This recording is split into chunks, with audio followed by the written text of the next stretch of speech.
get your son, how do you get them started? Where do you get sponsorship money from? And we're in a unique position being that, the Harvicks and our company have relationships with people that we can kind of tie in.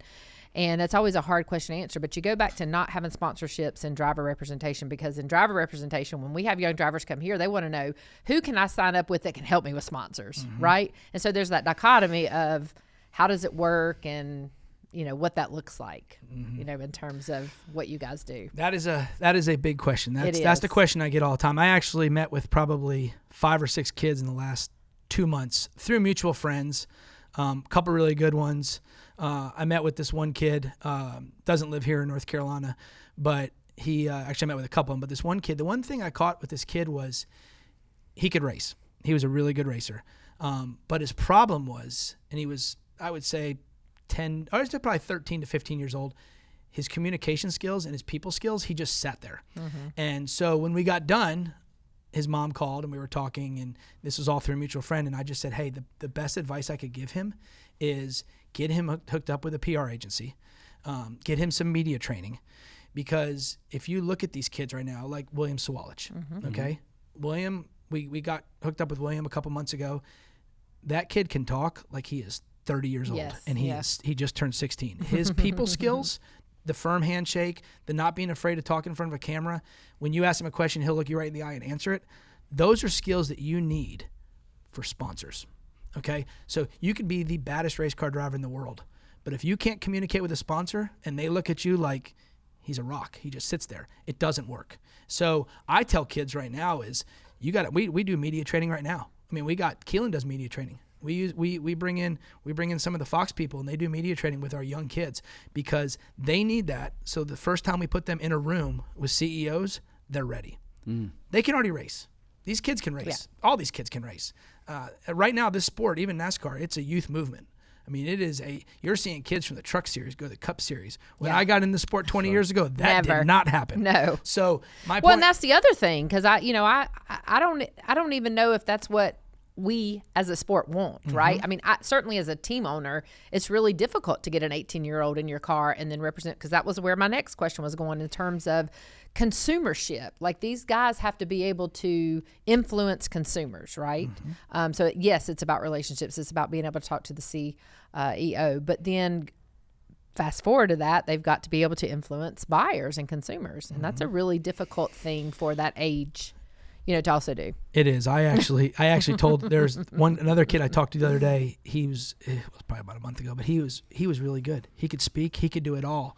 But the problem was, I looked, and I'm not a huge social media fan, because sometimes I think social media can be the devil. Yeah.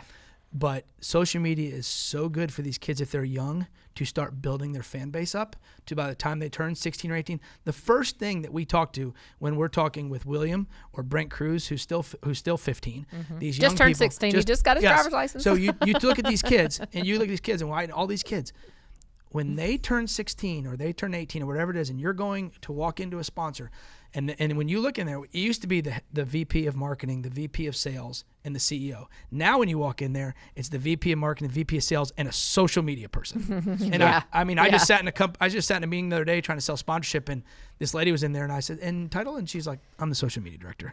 And I was like, this is important. When they got a seat at the table, it's important. So those social media numbers have to grow, because that's the only chance you have right now. I mean, on the social media front, when you're a 10-year-old kid, I mean, my kid plays travel baseball and travel golf, okay? But we got their social media handles when they were 8 years old, and I post videos and pictures of them, mostly my family, but it's now 800 followers, 1,000 followers, and who knows, one day, they might be good golfers, might be good baseball players, and they want to go out and get an NIL deal. Well, you want to get an NIL deal, the first thing they look at, besides your performance on the field or the track, is how many social media followers, because when you tag them, are people going to see it? Yeah. So how do you advise that? Because if you're talking about, first off, it's scary, like the age of the kids that are on social media and their ability to be mature about what they're doing, or too immature or whatnot. Or the things you're making them susceptible to, or accessible to, which is the bad parts about social media. Yeah, absolutely. If they're not even mature enough to deal with that, right? Yeah. The parents do it. Well, absolutely. But ahead. What do you tell, so I wrote down, PR and communication, that's one thing that they need to be good at, right? Yep. So I want to see if your answer is similar to mine. So the first thing when someone asks me, I'm not going to tell you my answer first, but they say, you know, how do I go about this? So what is not PR? I'm a new kid. I'm in racing. What do I need to do to like get my name out there? Win. Okay. What else? Oh, you're talking about for racing? No, just to in general, to get sponsors, to do whatever, right? To network. I mean, you got to market yourself. Right. You got to build your brand. Your brand is brand is you. Yes. I mean, that's what it is. I mean, I say content. 100%. Right? Like 100%. At their age, they need to be building that following list. And they can do it through content. But then you've got the question of, are they the Kardashian type content? Are they the this type? Like, what are they? Right? Well, the Kardashians are the ones that do the content without the wins. The wins. Correct. 100%. But you Good point. You look at that. Like there was a kid the other day. I honestly probably get 5 or 6 racing resumes a week that come to us, whether it's a mom or dad or somebody.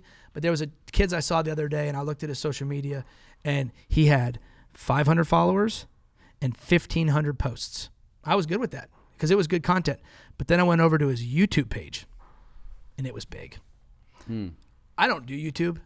My kids do YouTube. Yeah. A lot of people do YouTube. YouTube is a great place to put your videos. But it goes back to, I always run everything by Kevin with these kids, okay? If a kid calls, like with the Williams Swallich, Brent Cruz. I use Brent Cruz as an example. Kevin, when they asked me about him, I asked Kevin about him, and he's like, oh, yeah, the dirt racer. He's legit. And I was like, what do you think? Should we talk to him? I mean, and Kevin was like, I mean, I know, I was one that made the introduction to you. So I went to Stenhouse and I went to Larson, both of them who are dirt racers. And they both told me that kid can win on anything on dirt.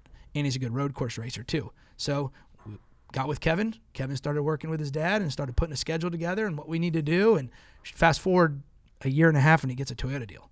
And now he's a full-blown Toyota kid. So we did that just because Kevin made him run different stuff. We put him in the T2 car, Trans Am car. He goes out and wins there. Put him in an ARCA car this year. He goes out and won an ARCA race already this year. So Kevin is a huge guidance to these kids because he knows what they need to do. I can't tell you what you need to race. I could probably help you get sponsorship for it or help you with social media or stuff like that. But Kevin is basically the leader for the youth movement at KHI when it comes to telling these kids what they need to race. I'm glad you brought this up. I'm glad your answer to Kelly's question was win first. Because to be honest with you, there's millions of social media influencers. I'm using the air quotes. I'm using, and to be honest with you, in a lot of industries, and Kelly, you know this, we know this to be like true in the outdoors, in the hunting industry. Like the people that are influencers in hunting, probably not the best hunters or the best outdoors people, but they are savvy and they've got the content and all that stuff. And it's like, I don't know. It's a bit disconcerting, to be honest with you, is that like where our kids are putting all their, all their interest in, if they don't come with the street cred. You're saying you better win, Josh. You're saying you got to win, and I love that because, frankly, let's keep our priorities aligned here. If you want to get into racing, you dang sure better be good at it. 100%. Okay? Yeah, absolutely. And to be honest with you, it'll spit you out as quick as it can take you in.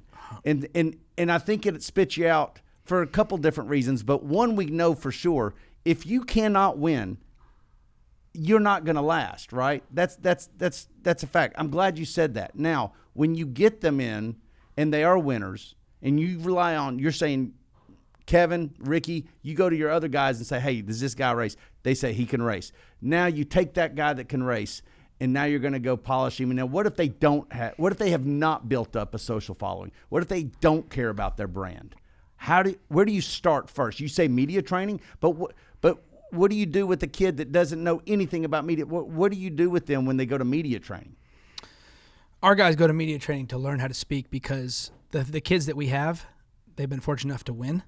And when you win and you go do the podium interviews and all that kind of stuff, you're like, I don't know what to say. Yeah. So you got yes, and the word that happens a lot. Sure. So we work with that on that side of it. But going back to your question, it happens at all levels. I mean, look at my Cup guys. I got Cup guys that haven't won. Some Cup guys haven't won at all. Some of my drivers. Okay, winning is hard. Okay, so going to that thing too. So winning at your short track level, I mean, you can win, but go win a late model race. And there's a reason Millbridge is getting so big. And so many people wanted to run there because when I just turn on Flow and I turn it on and there's NASCAR Cup drivers, Truck Series drivers, Xfinity drivers running dirt now because they want to win. They want to see what it's like to win over there. You want to win at everything you do. Now, these young kids that are coming up that I always ask them, hey, cool, is he a track champion? No, but we finished third last year. Okay. What kind of advice could you give somebody that finished third last year that doesn't have it? The first thing is, are you in the right car? Are you with the right team? Well, I race for my dad. Okay, that's fine. You can race for your dad. Does your dad have the right employees? Well, it's my dad. Well, does your dad have a job? Well, he's a fireman, or he's a police officer, or he's a sales guy. We just do it at night for fun. That's great. You don't need representation. Not right now. You need representation when you are, in my opinion, when you are racing for somebody else. Yeah. When you are racing for when you are racing for your family's race team, you don't need representation. Okay? That's fair. You need representation when you are racing for somebody else. When you are trying to get from A to B to C, climb that ladder is when you need representation. And I tell these kids, I help these kids that are in their KHI fold, these young kids, but it's on them right now. They have the equipment, they have the teams, they have everything they need to go out there and win. Okay, so I can't help that. What I can help them doing is if, like, William just wins the ARCA East Series championship. Right now, I'm trying to get more truck races for him next year. Tricon is right around the corner. I'm going to go see Kevin Ray as soon as we're done and just say hi to him. But hey, man, I need more truck races next year. This kid's good. He can do it. He's got a couple top 10 finishes already in the truck at 16. Give him more races, and we'll find it. Just get it. So that's the kind of stuff. Yeah, it's such a challenge in our sport compared to other sports in terms of where they can go play league ball or go play, school sports, etc. There's also a similarity that a lot of those things take money as well. And that's something that some of the parents, for me, don't really get sometimes. It's like, well, this is so expensive for me to bring my kid out to Millbridge to race our car, to do whatever. I need sponsorship. I need this. Well, it costs, I don't know, $3-4 grand to go do some travel ball from some of the parents I hear about, $7 grand, $8 grand. Oh, yeah. They get pricey. And so that's a thing that I fight in trying to, communicate with parents on the age and what they're doing. And, you're talking about Brent Cruz and these guys are 15, 16, but their parents have been racing with them since, whatever age. Brent's raced since he was about 3. So talented. Yeah. Kid's got 7 championships on 7 different continents and countries or something. It's incredible. He's pretty, these kids are good. amazing. But like you said, these, it doesn't matter what sport. If you have a kid and he wants to be a professional athlete, it costs money. Yeah, you got to. You want to play golf? These 15, 16-year-old kids are golfing. They live in North Carolina. They're playing in Phoenix. They're playing in Charlotte or California. They're playing in Florida every weekend. You want to be, cheer moms. Cheering is expensive. Yeah. But it doesn't. Travel hockey. I got a buddy that lives in Florida. Tells me how much money he spends on his son's travel hockey because they live in Florida. Yeah. So all sports are expensive. If you want to invest, it's an investment. And to your point of moving around, I like that one too, and not being stuck still at one home track or whatever that might be. Moving around. That's my biggest thing. Getting acclimated to those tracks and being able to win, and not that it shouldn't take you years. To do that. Yeah. Right. I told somebody the other day, a kid was from South Carolina. He was a track champion in South Carolina. I can't remember his name, but yeah, he called me. I talked to him. Great kid, and he's 16 years old. And he told me, hey, I think he said like $200,000. I get $200,000 a year to race. What should I do?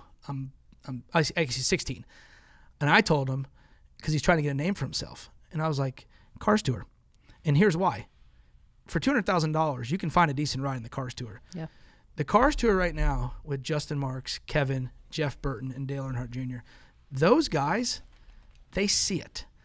I know, and me being who I am with Kevin, I feel like a part of that series as well. I know half of the field every week now. I know who these kids are.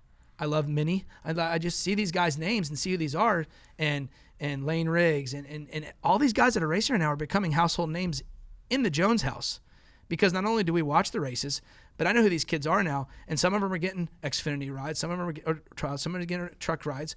That's where it's at for these kids. Yeah. And I'm not just plugging that because of these people, but that's a series where now the ownership is a part of NASCAR. You got 2 of them that own a Cup team and an Xfinity program. Yeah. You got 2 of them in the TV booth. You got a couple Hall of Famers. They know it. And these guys walking around the garage, I've been to 2 races already, seeing these guys walk up to Kevin and Dale and talk, that's what it is. Yeah. When one guy asked Kevin, how do I get to KHI management? We've had a couple of them ask. And Kevin's like, you don't need us right now. You just keep doing what you're doing here in the Cars Tour. People will be calling you. But that's what it is. That's such a good example. A good point. Yeah, because, by default, we start paying attention a lot more to the Cars Tour. And now all of a sudden I have my favorite. Minnie's a great one. Butterbean, I like watching him, and they're getting opportunities now. Going back to the example, though, you gave, Josh, when you say $200,000, a kid says $200,000 I got to race on.